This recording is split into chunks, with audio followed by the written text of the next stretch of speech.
ತುಂಬ ಸುಲಭವಾಗಿ ಮಾಡಬಹುದಾದಂತಹ ಈ ಆಲೂ ಸಾರನ್ನು ಬರೀ ಊಟಕ್ಕೆ ಅಂದರೆ ಅನ್ನಕ್ಕೆ ಮಾತ್ರ ಅಲ್ಲದೆ ನಾವು ರೊಟ್ಟಿ ತಿನ್ನಲಿಕ್ಕೆ, ಚಪಾತಿ ತಿನ್ನಲಿಕ್ಕೆ, ದೋಸೆ ತಿನ್ನಲಿಕ್ಕೆ, ಇಡ್ಲಿ ತಿನ್ನಲಿಕ್ಕೆ ಯಾವುದಕ್ಕೆ ಬೇಕಾದರೂ ಯೂಸ್ ಮಾಡ್ಬೋದು. ತುಂಬ ಅಂತಂದರೆ ತುಂಬಾ ಚೆನ್ನಾಗಿರುತ್ತೆ, ತುಂಬ ರುಚಿಯಾಗಿರುತ್ತೆ. ಮಾಡೋದಕ್ಕೆ ಕೂಡ ಇದೆಯಲ್ವಾ, ಅಷ್ಟು ಸುಲಭವಾಗಿದೆ. ರೆಸಿಪಿ ನೋಡಿ ಟ್ರೈ ಮಾಡಿ. ಸರಿ, ಹಾಗಾದರೆ ಈ ವಿಶೇಷವಾಗಿರುವಂಥ ರೆಸಿಪಿನ ಹೇಗೆ ಮಾಡೋದು ಅನ್ನೋದನ್ನು ನೋಡ್ಕೊಂಬರೋಣ. ನೋಡಿ, ಈ ಆಲೂಗಡ್ಡೆ ಸಾರನ್ನು ಮಾಡಲಿಕ್ಕೆ ನಾನೊಂದು 3 ಆಲೂಗಡ್ಡೆ, ಮೀಡಿಯಮ್ ಸೈಜ್ಡ್ ಆಲೂಗಡ್ಡೆನ ನೀಟಾಗಿ ಸಿಪ್ಪೆ ತೆಗೆದು ಕಟ್ ಮಾಡ್ಕೊಂಡು ಇಟ್ಕೊಂಡಿದ್ದೇನೆ ಈ ಸೈಜ್ಗೆ. ಈಗ ಏನು ಮಾಡಬೇಕು ಅಂತಂದರೆ 1 ಸ್ಪೂನಷ್ಟು ಜೀರಿಗೆನ ಇದೆಯಲ್ವ ಒಂಚೂರು ಗುದ್ದೆ ಬಿಟ್ಟು ಹಾಕೊಳ್ಳೋಣ. ಯಾಕಂತಂದರೆ ಆಲೂ ಸ್ವಲ್ಪ ಗ್ಯಾಸ್ಟ್ರಿಕ್ ಅಂತಾರಲ್ವ, ಅದಕ್ಕೆ ಈ ಜೀರಿಗೆ ಒಳ್ಳೆಯದಾಗುತ್ತೆ. ಮತ್ತು ನಾವು ಬೇಯಿಸುವಾಗಲೇ ಹಾಕಿದರೆ ಫ್ಲೇವರ್ ಕೂಡ ನಮಗೆ ತುಂಬ ಚೆನ್ನಾಗಿ ಬರುತ್ತೆ. ಅರ್ಧ ಅಥವಾ 1 ಟೇಬಲ್ ಸ್ಪೂನಷ್ಟು ಜೀರಿಗೆನ ಈ ಥರ ಪುಡಿ ಮಾಡಿಕೊಂಡು ಹಾಕೊಳ್ಳಿ. 2 ಟೊಮೆಟೊನ ಕಟ್ ಮಾಡ್ಕೊಂಡು ಹಾಕೊತಾ ಇದ್ದೇನೆ. ಹಾಗೆಯೇ ನಾನು 1 ಈರುಳ್ಳಿನ ಕಟ್ ಮಾಡ್ಕೊಂಡು ಹಾಕೊತಾ ಇದ್ದೇನೆ. ಈರುಳ್ಳಿ ತಿನ್ನೋದವರು ಬೇಕಾದರೆ ಈರುಳ್ಳಿ ಸ್ಕಿಪ್ ಮಾಡ್ಬೋದು. 1/4 ಟೇಬಲ್ ಸ್ಪೂನಷ್ಟು ಕಲ್ಲುಪ್ಪನ್ನು ಹಾಕ್ತಾ ಇದ್ದೇನೆ. ಈಗ ಈ ಆಲೂಗಡ್ಡೆ ಇದೆಯಲ್ವಾ, ಮುಳುಗುವಷ್ಟು ಮಾತ್ರ ನೀರು ಹಾಕಬೇಕು. ತುಂಬ ನೀರು ಹಾಕೋದು ಬೇಡ. ಯಾವಾಗಲೂ ತರಕಾರಿ ಬೇಯಿಸಲಿಕ್ಕೆ ನಾವು ತುಂಬ ನೀರು ಹಾಕಿ ಇಟ್ಟರೆ ಏನಾಗುತ್ತೆ ಅಂತಂದರೆ ಬೇಯಲಿಕ್ಕೆ ತುಂಬ ಟೈಮ್ ಬೇಕಾಗುತ್ತೆ ಮತ್ತು ಆ ಸತ್ವ ಕೂಡ ಹೊರಟೋಗುತ್ತೆ. ಅದರಿಂದ ಈ ತರಕಾರಿ ಏನಿದೆ ಅದು ಮುಳುಗುವಷ್ಟು ಮಾತ್ರ ನೀರನ್ನು ಹಾಕಿ ಇದನ್ನ ಈ ಪಾತ್ರೆಯನ್ನು ಮುಚ್ಚಿಟ್ಬಿಟ್ಟು ಬೇಯಲಿಕ್ಕೆ ಇಟ್ಬಿಡೋಣ. ಹೈ ಫ್ಲೇಮ್ ಇಟ್ಟು ಸ್ಟವ್ ಮೇಲೆ ಇಟ್ಟಿದ್ದೇನೆ. ಒಂದು ಪಾತ್ರೆನ ಮುಚ್ಚಿಟ್ಬಿಟ್ಟು ಚೆನ್ನಾಗಿ ಬೇಯಿಸ್ಕೊಳ್ಳಿ ಫಸ್ಟ್ ಆಲೂಗಡ್ಡೆನ.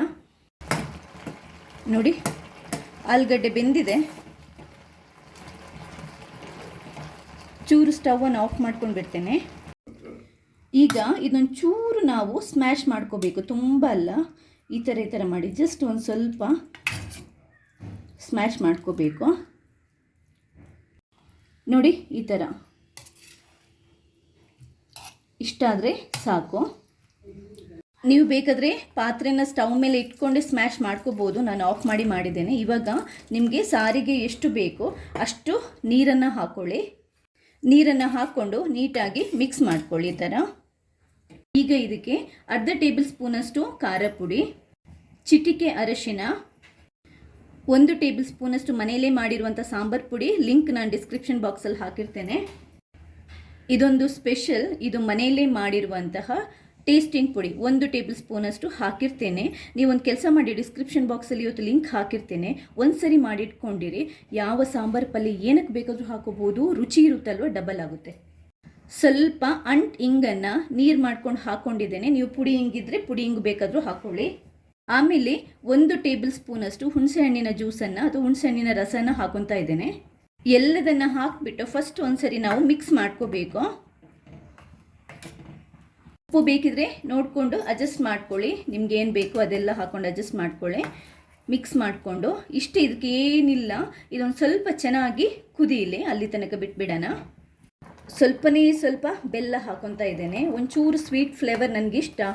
ಬೆಲ್ಲ ಆಪ್ಷನಲ್, ಖಂಡಿತವಾಗ್ಲೂ 100% ಹಾಕಬೇಕು ಅಂತ ಏನಿಲ್ಲ. ನೋಡಿ, ಚೆನ್ನಾಗಿ ಕುದಿದಿದೆ, ದಪ್ಪ ಕೂಡ ಆಗಿದೆ. ನಿಮಗೆ ಯಾವ ಕನ್ಸಿಸ್ಟೆನ್ಸಿ ಬೇಕು ಆ ಕನ್ಸಿಸ್ಟೆನ್ಸಿಗೆ ನೀವು ಮಾಡ್ಕೋಬಹುದು. ಇವಾಗ ಸ್ಟವನ್ನು ಬಂದ್ ಮಾಡಿಬಿಡೋಣ. ಈಗ ಇದಕ್ಕೊಂದು ಒಳ್ಳೆ ಒಗ್ಗರಣೆ ಹಾಕಿದರೆ ಆಲೂ ಸಾರು ರೆಡಿ.